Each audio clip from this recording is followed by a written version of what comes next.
суға құлап қалды. Тізесі жараланды.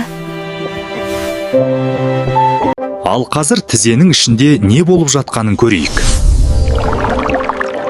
Дабыл!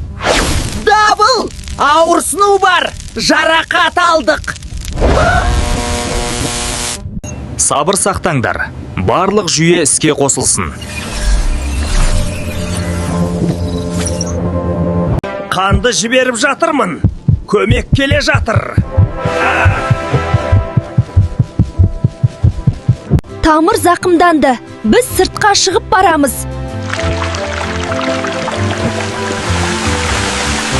Қорықпаңдар. Біз жараны жабамыз.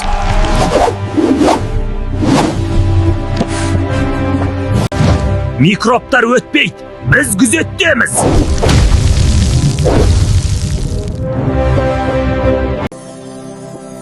Мен қалпына келіп жатырмын. Бәрі жақсы болады. Қан тоқтады. Жара енді жазылады. Мен жақсымын.